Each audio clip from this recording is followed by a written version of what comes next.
Amin. Bismillahirrahmanirrahim. Assalamualaikum warahmatullahi wabarakatuh.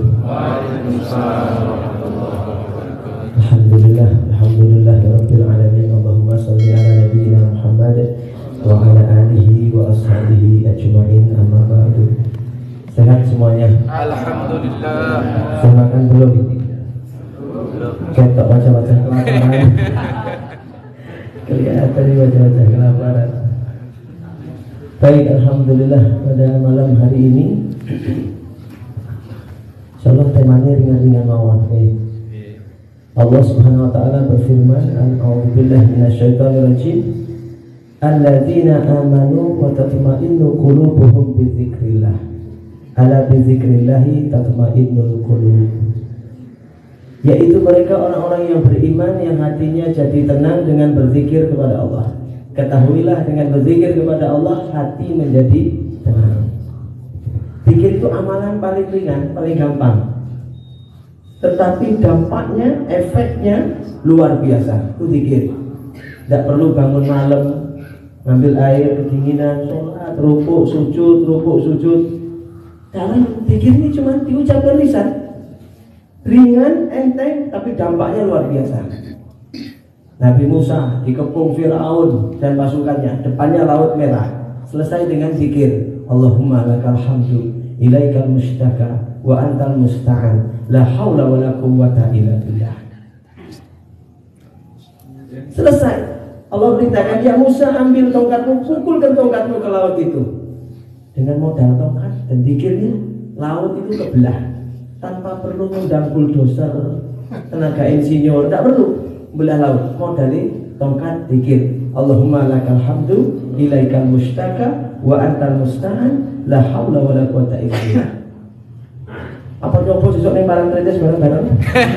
Bawa tongkat, Allahumma lakal hamdu, ya kan. Allahumma lakal hamdu, ilaikal mustaka, wa antal musta'an, la haula wa la quwwata illa billah. Cuk, ceklek tongkatnya. Lautnya enggak terbelah. Lain kita sama Nabi Musa lain. Nabi Yunus sudah dimakan ikan, dengan lihat ke Parangtritis setelah Pantai Depok, di tengah laut tuh ada perahu tuh. Nelayannya kecemplung, dimakan ikan hiu. Apa ada peluang selamat? Tipis peluang selamat, udah dimakan hiu, masukkan ke dalam samudra. Itu yang dialami Nabi Yunus, dimakan ikan paus, bawa masuk ke dalam samudra. Riwayat mengatakan 3 hari, riwayat mengatakan 7 hari, riwayat mengatakan 40 hari dalam perut itu. Selamatnya mergo apa? Zikir modelnya. La ilaha illa anta subhanaka inni kuntu minadh dhalimin. Law kana minal mustaqimin. Dalam bisa fi batni yauma yub'atsun. Kalau bukan karena zikir tasbihnya, niscaya kata Allah, Yunus itu akan tetap ada dalam perut ikan itu ila yaumi yub'atsun, sampai hari dibangkitkan, hari kiamat. Dan ini juga yang dijadikan hujah bahwa ikan yang dulu makan Nabi Yunus itu umurnya masih hidup, sampai sekarang masih hidup sampai hari kiamat. Karena Allah mengatakan kalau tidak baca tasbih itu dia akan terus tinggal di perut itu, ikan itu sampai hari kiamat. Berarti ikan ini dipanjangkan umurnya sampai hari kiamat. Tapi Nabi Yunus karena zikir keluar. Coba kita ini Pak yang di sini, apa ada yang punya masalah seberat masalah Nabi Yunus? Apa ada? Paling masalah utang piutang, gitu. Diuyak-uyak DC. Masalah-masalah kita masalah.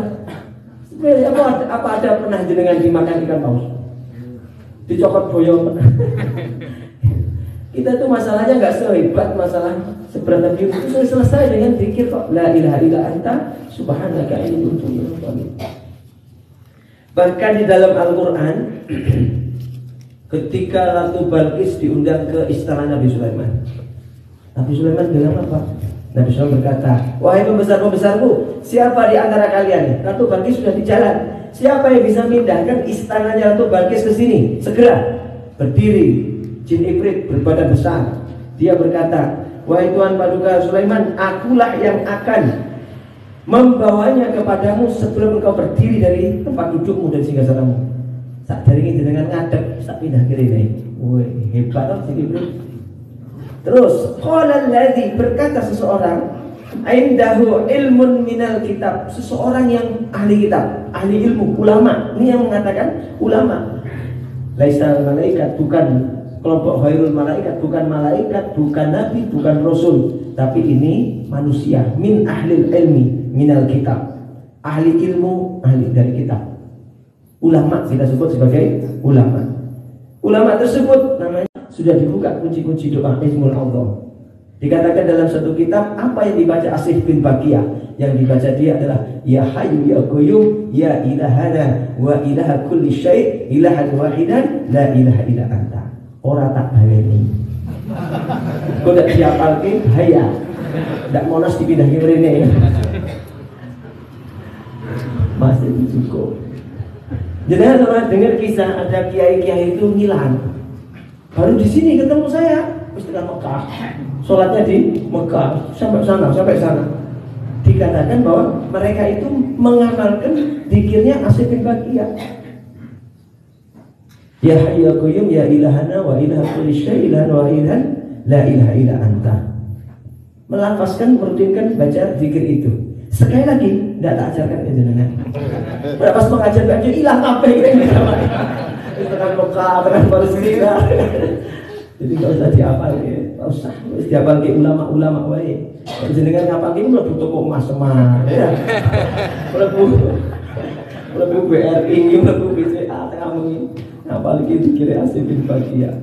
Wajah-wajah tidak dapat dipercaya ini. Nek ulama itu bisa dipercaya, digunakan hanya untuk kebaikan. Itu yang ahli ilmu. Zikir itu amalan sederhana, tetapi Masya Allah, dampaknya itu luar biasa. Pertama yang ingin saya sampaikan ke jenengan adalah zikir untuk mengatasi anak yang error. Punya anak ini bandel, dikasih tahu ngelawan, melotot, banting pintu, minta sesuatu nggak dikasih, minggat. Anak-anak model ini ada zikirnya. Para ulama kita ngajarkan. Apa zikirnya untuk mereka? Ambil air susu murni, bukan susu capnyonya, ya, susu murni, susu kambing atau susu sapi, susu kambing atau sapi, atau air zam-zam, pilih salah satu. Jangan dua-duanya, pilih salah satu. Bacakan surat Al-Falaq 15 kali dan Al-Fatihah 1 kali di gelas itu.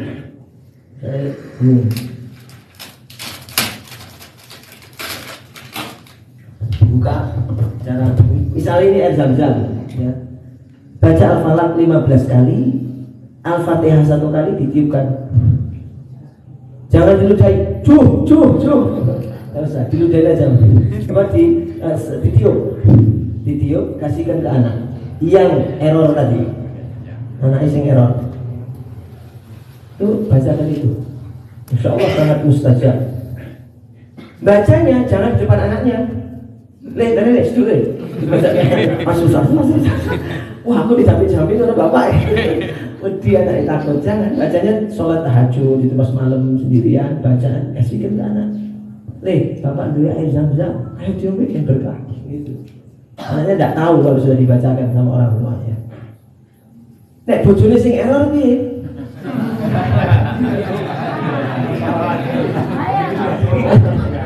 Tambahi uang belanja. Beres. Kayak error lagi tadi. Bojone ra error menangis. Tunduk aja. Baik, tuli baca zikir. Loh, kenapa harus 15 bacanya? Kenapa enggak 14 atau 17 atau kenapa harus 15 hitungannya? Gini. Ahli ilmu itu ada 2, ilmu dunia dan ilmu agama. Orang yang ahli dalam ilmu dunia disebut saintis, ilmuwan, cendekiawan, peneliti, laboran. Itu orang yang ahli dalam ilmu dunia. Tugas mereka apa? Meneliti alam, pohon, daun-daunan, ranting, apa itu tanah, batu, akar pohon diteliti. Itu tugasnya ahli ilmu dunia. Akhirnya mereka punya kesimpulan terhadap ilmu-ilmu alam ini, ilmu dunia. Contoh, dulu ada Dr. Hembing atau Profesor Hembing. Beliau melakukan penelitian. Orang yang punya penyakit asam urat itu obatnya adalah mengambil 7 lembar daun salam. ngambil daun salam atau 7 lembar daun salam. Lalu 7 lembar daun salam direbus dengan 4 gelas air putih, 4 gelas air putih sampai nyusut, tinggal 1 gelas direbus sampai nyusut. Nah, yang 1 gelas itu yang dipakai untuk minum. Itu cara untuk mengobati orang sakit asam urat. Jenengan tidak usah tanya kenapa 7 lembar, kenapa harus 4 gelas. Itu sudah diteliti sama ahli ilmu dunia, sudah diteliti. Rasa ngeyel, nggak usah ngeyel, udah diteliti begitu, laksanakan. Oh, kita meneliti raiso, benar. Sudah diteliti, jangan diprotes. Kenapa 7, kenapa 4? Sudah diteliti, itu dosisnya begitu. Nek ditambahi 8, 9 atau 10 daun salam, overdosis. Atau kalau dikurangi, nggak manjur. Sudah dosisnya begitu, lakukan. Nah, dalam Al-Quran Allah berfirman, wa nunazzilu minal Qur'an ma huwa syifa wa rahmatul lil mu'minin. Dan kami menurunkan Al-Quran ini ma huwa syifa, ini obat untuk kalian, wa rahmatul lil mu'minin, dan rahmat bagi semua orang beriman. Al-Quran ini obat, ini rahmat. Pertanyaannya, ketika Allah mengatakan Al-Quran obat, terus dengan sakit kepala, gimana cara mengobatinya dengan Al-Quran? Ngerti enggak? Nggak ngerti. Ngerti nggak cara mengobati orang sakit stroke dengan Al-Quran? Ngerti nggak mengobati orang yang sakit jantung dengan Al-Quran? Nggak ngerti. Kenapa? Kita bukan ahli ilmu agama. Yang ahli ilmu agama disebut ulama. Mereka yang melakukan penelitian terhadap Al-Quran berdasarkan hadis, berdasarkan perilaku para sahabat, para tabi'in, tabi'ut tabi'in, para ulama salaf. Diteliti cara mereka menggunakan Al-Quran untuk mengobati orang sakit. Maka jadilah kesimpulan, orang yang anaknya error dibacakan di air zam-zam atau susu murni 15 kali surat Al-Falaq dan Al-Fatihah 1 kali ditiupkan. Sudah diteliti ulama. Rasa kalau saya ya harus diterima itu begitu. Contoh yang kedua, zikir untuk mengatasi di rumah kalau ada yang sakit-sakit. Ada yang sakit-sakit. Caranya bagaimana? Ini air biasa. Bisa air di galon atau air di teko, diceret, dibacakan surat Al-Fatihah 3 kali, lalu dibacakan sholawat 11 kali, dan dibacakan Bismillahirrahmanirrahim 7 kali. Air biasa di galon atau sebelum ditumpahkan ke dispenser atau sebelum dikasih pemompa itu, dibacakan dulu Al-Fatihah 3 kali, sholawat 11 kali, Bismillahirrahmanirrahim 7 kali. Kalau diminum sama keluarga anggota keluarga semuanya minum itu, insya Allah bagi yang sakit-sakit cepat sembuh dari sakitnya. Kalau yang sakitnya itu karena gangguan jin, sihir segala macam, ditambahi dengan surat dengan ayat kursi, kemudian Al-Ikhlas, Al-Falaq, An-Nas, tambah gitu. Untuk yang kena gangguan jin atau gangguan sihir. Baik, itu yang kedua. Dicatat betul ini? Enggak, oh hafizoh semua, hafiz ini, para hafiz ini luar biasa. Ya. Nah, dicatat boleh di handphone, tapi di mode pesawat ya. Soalnya enggak malah buka-buka WhatsApp, Instagram, bukan yang lain-lain. Yang ketiga, zikir supaya dilapangkan rezekinya. Zikir yang saya sampaikan ini, zikir ini bersanad tersambung. Enggak zikir dari mana, zikir ini bisa dipertanggungjawabkan bersanad tersambung. Zikir supaya dikasih kemudahan dalam mencari rezeki, dibukakan pintu-pintu rezeki. Mungkin untuk anak-anak kita Pak yang baru lulus kuliah, yang baru gelar sarjana, bingung golek gawean. Dengan cara apa? Setiap habis sholat subuh, baca zikir ini 100 kali. Setelah habis sholat subuh, baca zikir ini 100 kali. Insya Allah kalau dia istiqomah, dibukakan pintu-pintu rezekinya. Baca zikir ini. Zikirnya adalah ngenteni ya.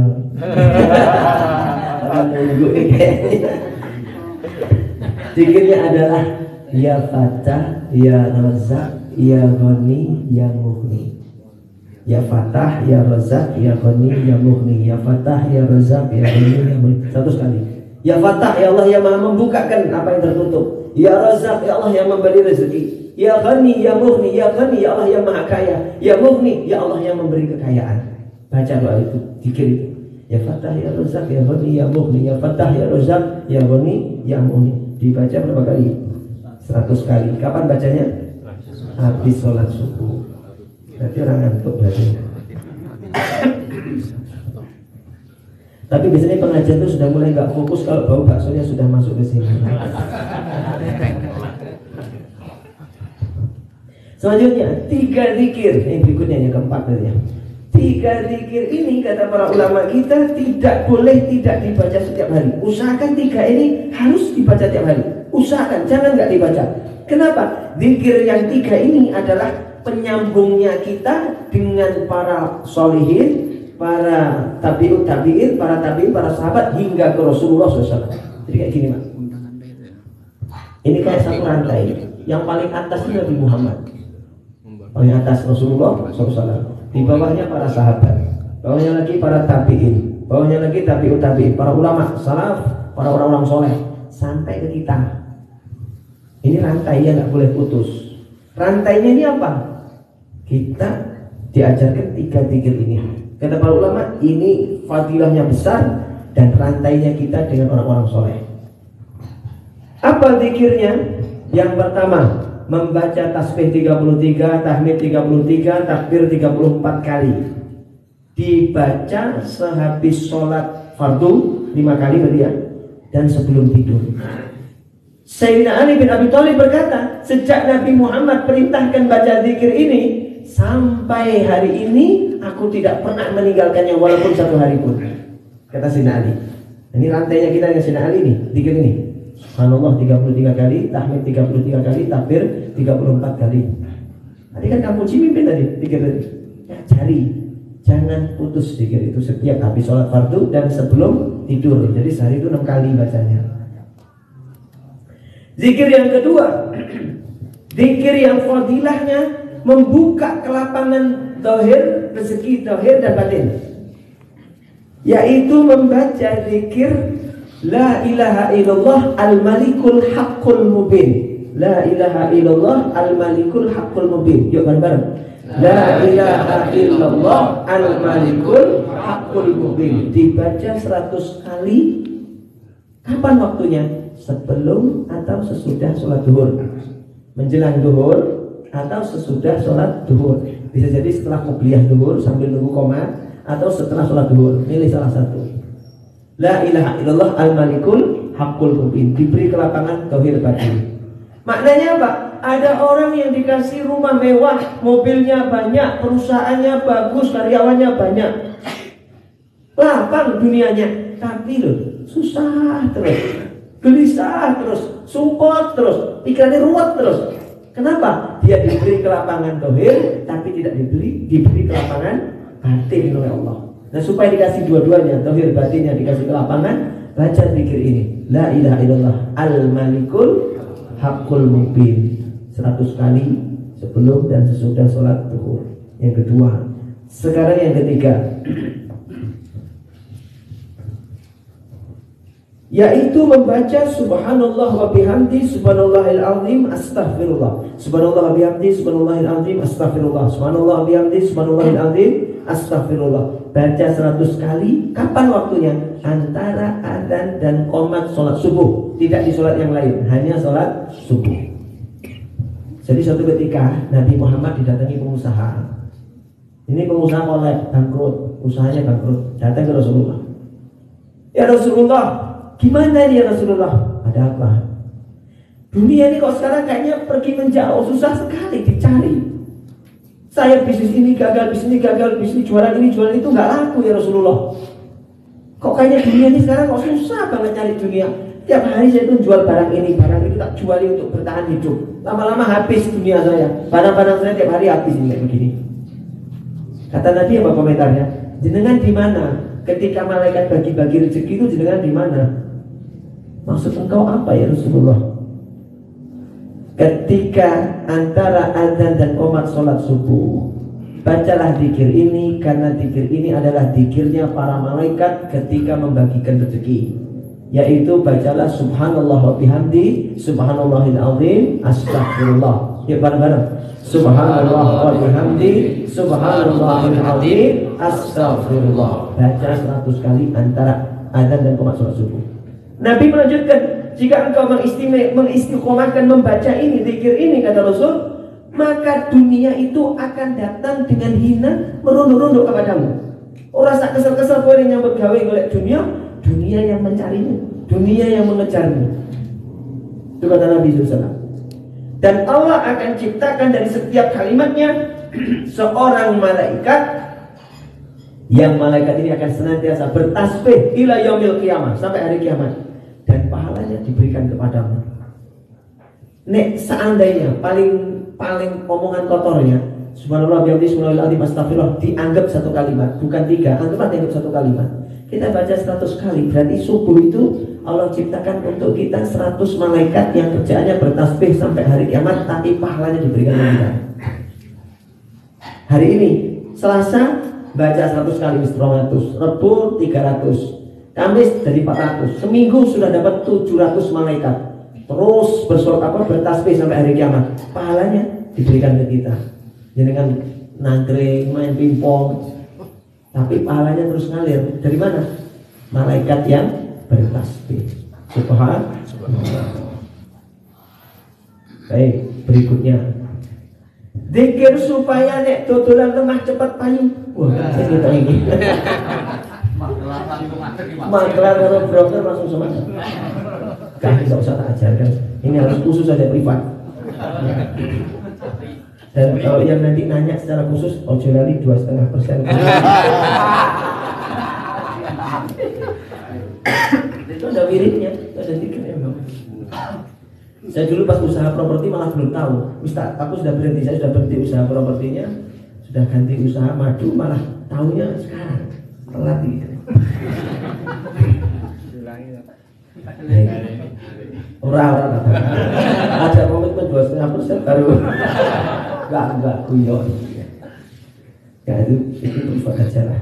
Enggak semua membutuhkan soalnya. Kalau yang tadi kan semua membutuhkan. Zikir supaya doa gini. Dosa kita ini kan ada 2. Dosa kepada Allah dan dosa kepada manusia. Dosa kepada Allah itu cenderung lebih mudah untuk menghapusnya. Kita menyesal, mohon ampun kepada Allah, berjanji tidak mengulanginya lagi, terus mengganti dengan perbuatan baik. Selesai, sudah selesai. Nek serius sudah selesai. Tapi nek urusannya dengan manusia itu abot. Satu kaki kita nih melangkah satu langkah ke surga tidak bisa sebelum diselesaikan urusan dengan manusia. Makanya sampai para ulama itu mengatakan begini, ada orang yang cepat masuk surga, ada orang yang lambat masuk surga. Dan lambatnya itu karena dia milih lambat masuk surga. Apa kok ini? Pokok loh. Uang pengen cepat, dia malah pengen lambat. Siapa? Orang-orang yang di dunia tidak mau memaafkan kesalahan orang lain. Dia milih sidang di hari kiamat. Sidang itu sesuai. Coba kalau dia nggak ikut sidang, cepat masuk surga. Dia punya masalah sama si A, si B, si C. Sidangnya pengen 10 karena masalahnya pada 10 orang. Sidang di pengadilan agama saya suwi. Panggilan pertama, panggilan kedua, sidang ketiga. Ini itu baru 1 orang. Jadi ahli kiamat punya 10 orang yang nyakiti dia nggak mau maafkan. Dia milih sidang di hari kiamat. Tak jalan PKK. Apa PKK? MCU cerdas-cerdas ya. Ya itu kayak gitu. Makanya maafkan kesalahan orang lain supaya urusan kita besok gampang. Rugi orang yang nggak maafin orang itu rugi. Nah persoalannya kalau kita ada barang orang lain itu harus dikembalikan. Karena barang orang lain kalau kebawa kita itu harus dikembalikan. Contoh di peralatan rumah itu, kalau obeng, obeng ini siapa ya? Kok sering ini? Ada di obeng ini. Obengnya siapa ini? Oh. Kita ngene obengnya kanca kowe. Sopo ya sampai MCQ oke. Bingung dia, lupa. Tidak akan masuk surga gara-gara obeng. Ibu istri-istrinya, istri-istri itu para istri suruh ngeliat ning rak dapur ya. Kok ono piring seling, mangkok sapa? Oh, tetangga pernah nganter sayur, tali, tonggo sini bisa nganter sayur biar. tidak bisa masuk surga di hari kiamat sebelum kon golei siapa sahibul mangkok, sahibul piring, sahibul obeng, sahibul sotil, sahibul mesendok, sahibul gelas dan sebagainya. Harus nyari itu. Repot betul ya? Repot tuh. Coba bayangkan. Bayangin siapa? Tapi tenang, guru kami itu ngasih doa ini. Sejak beliau mengajarkan ini sampai hari ini tidak saya tinggalkan doa ini. Insya Allah selalu saya baca. Doanya apa? Doa ini kalau dibaca, insya Allah di hari kiamat kita tidak akan dituntut oleh Allah dan akan diampuni dosa-dosa yang urusannya dengan harta orang lain yang kebawa sama kita. Yang kita nggak mungkin bisa kembalikan karena mungkin lali tenan sopo, lali tenan. Iki obengi sopo lali tenan, iki piringnya sopo lali tenan, bener lali. Tapi nek aku lali, saat ini beli utang 20 juta kini sopo lali. Gue ora lali tapi berkata. Jadi doanya apa? Kata guru kami itu gini, baca doa ini. Rabbana ighfir lana dzunubana wa liwalidina wa liman lahu haqqun alaina. Sudah apa belum? Kok meneng wae? Yuk saya baca dalam ikuti. Rabbana ighfir lana dzunubana. Rabbana ighfir lana dzunubana. Rabbana ighfir lana dzunubana. Rabbana ighfir lana dzunubana. Wa liwalidina. Wa liwalidina. Wa liwalidina. Wa liwalidina. Rabbana ighfir lana dzunubana wa liwalidina. Rabbana ighfir lana dzunubana wa liwalidina. Rabbana ighfir lana dzunubana wa liwalidina. Rabbana ighfir lana dzunubana. Kurang kompak. Rabbana ighfir lana dzunubana wa liwalidina. Rabbana ighfir lana dzunubana wa liwalidina. Kiambaan sendiri 3 2 1. Rabbana ighfir lana dzunubana wa liwalidina. Nomor setengah ya. Kenapa wali-walidina bukan wali-walidaina? Nek wali-walidaina itu hanya ampun dosa kami dan dosa bapak ibu. Kayak gini, Rabbi firli wali walidayya, ya Allah ampuni dosaku, wali walidayya dan bapak ibuku. Tapi nek Rabbi firli wali walidiyya, bukan wali walidayya, wali walidiyya, ampuni dosa bapak ibuku, kakek nenek simbah buyut ke atas. Itu maknanya. Maka nek Rabbana ighfir lana dzunubana wali walidina, artinya ya Allah ampuni dosa kami dan dosa bapak ibu, kakek nenek simbah buyut ke atas. Hafal ya jangan ya. Sekarang yang kalimat terakhir. Waliman lahu. Waliman lahu. Waliman lahu. Waliman lahu. Waliman lahu. Waliman lahu. Yang Mbak 3 2 1. Waliman lahu. Hakun alaina. Hakun alaina. Hakun alaina. Hakun alaina. Waliman lahu hakun alaina. Waliman lahu hakun alaina. Waliman lahu hakun alaina. Waliman lahu hakun alaina. Waliman lahu hakun alaina. Waliman lahu hakun alaina. 3 2 1. Waliman lahu hakun alaina. 3 2 1. Waliman lahu hakun alaina. Karena diulang dari awal. 3 2 1. Rabbi ighfir lana dzunubana wa liwalidina wa liman lahu haqqun 'alaina.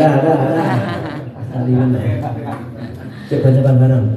Rabbana ighfir lana dzunubana wa liwalidina wa liman lahu haqqun 'alaina. Nek dibaca doa itu rutin antara azan dan qomat setiap sholat. Nggak hanya subuh toh, subuh, zuhur, asar, maghrib, isya, semua 5 waktu. Setiap selesai dengar azan, dia doa azan dulu, terus doa ini, setelah doa orang tua, terus doa ini, maka di hari kiamat dia tidak akan lagi dituntut masalah barang orang lain yang nggak sengaja terbawa sama dia atau dia nggak bisa kembalikan, nggak sempat kembalikan di dunia. Rabbana ighfir lana dzunubana wa liwalidina wa liman lahu haqqun 'alaina. Baca doa itu rutin kan, habis azan baca. Insya Allah diampuni. Saya baca, diajari ini sampai sekarang tak baca. Sebab saya yakin di rumah saya itu mesti ada barang orang lain yang ke bawah. Saya tuh pernah nyuci karpet. Ini sampai ini gini di cucian karwas itu cucian karpet. Bagus itu, warnanya hijau. Pulang-pulang kok tadi abang, unang-unang sesuai. Ini barang orang lain. Saya nggak tahu udah berapa hari tak buka, loh kok lain karpetnya kok berubah warnanya kayak gini. Tanya ke sana sudah nggak ngerti dia karpetnya nggak tahu tukangnya. Saya sudah, itu barang orang lain. Mau dikembalikan, barangku yang hilang nggak dikembalikan. Akhirnya tak pakai di rumah, tapi udah juga sobek-sobek itu. Nah yang perkara-perkara kayak gitu ditutup dengan doa Rabbana ighfir lana dzunubana wa liwalidina wa liman lahu haqqun alaina. Tapi kalau utang kudu dibayar.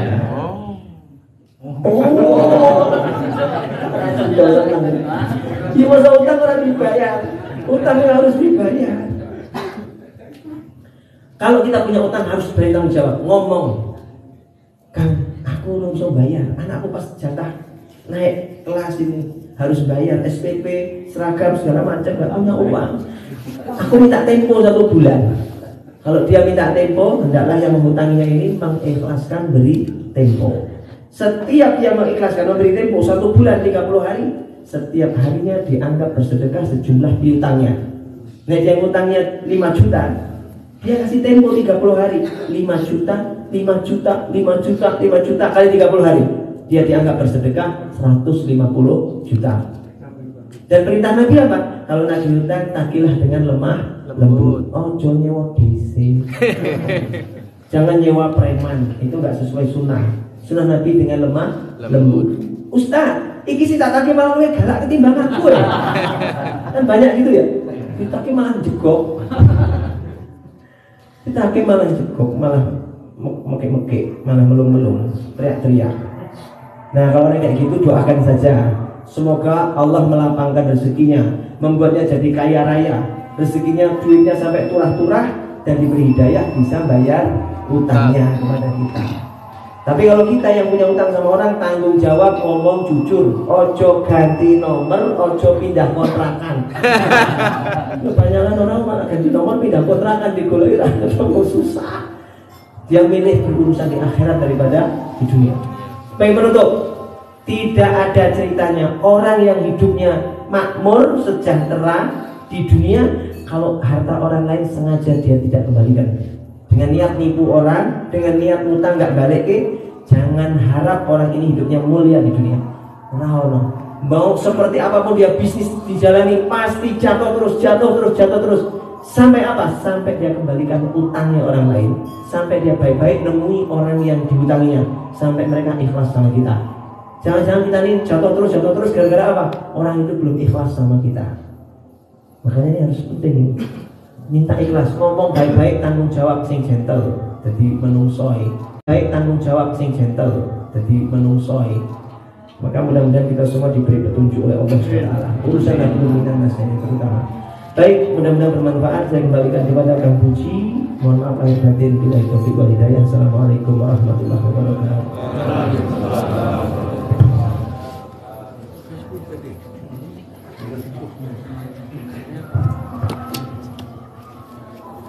Alhamdulillahirrahmanirrahim. Terima kasih Ustaz tadi, sahabat sekalian, persiapan wudhu.